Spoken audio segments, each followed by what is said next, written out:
వ్యక్తి. ఎప్పుడు మూడు నెలలకు ఒకసారి వాళ్ళ భార్యను కూడా చాలా టార్చర్ చేస్తారు. 3 నెలలకు ఒకసారి ఇంటికి తీసుకొస్తాడు, వాళ్ళ భార్యను కొడతాడు, తిడతాడు, వెళ్ళిపోతాడు, ఇచ్చేస్తారు. మళ్ళీ ఈ రోజు కూడా అట్లాగే ఇప్పుడు ఇవాళ పిల్లలను చేసుకొచ్చింది, రేపు మా పిల్లలను చేస్తారు. మాకు గల్లీలో ఉండాలంటే భయం అవుతుంది. ఇట్లాంటి వ్యక్తులతోని మేము పొద్దున లేచి ఎవరైనా కష్టాలకు పోయేది. ఇప్పుడు ఆడపిల్లలను వదిలేసి వెళ్ళాలంటే మాకు భయం అవుతుంది. ఏం జరిగి ఇప్పుడు సిగరెట్ తీసుకురమ్మని చెప్పేసి పంపించి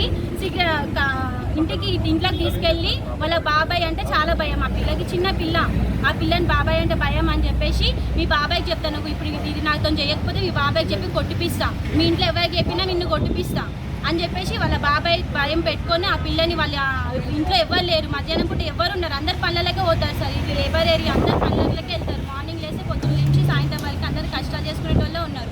వాళ్ళ అమ్మమ్మ ఇంట్లో పని చేసుకుంటుంటే ఉంటుంది, ఏదో పిల్లలు ఆడుకుంటున్నారు కదా అని చెప్పేసి వదిలేసినందుకు ఇంటి చుట్టుపక్కల వ్యక్తుల్లో ఇలా 10 సంవత్సరాల పిల్లని వదలకుండా ఇట్లా చేస్తే రేపు మా పిల్లలకు కూడా వస్తుంది. రేపు మేము ఎలాంటి రక్షణ లేకుండా మేము అక్కడ ఎట్లా బతకమంటారు?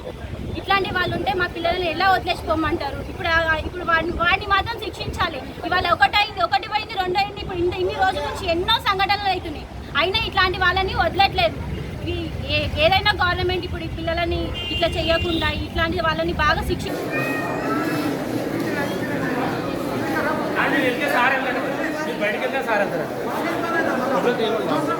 బయట నుంచి మాట్లాడతారు, బయట మీతో మాట్లాడతారు.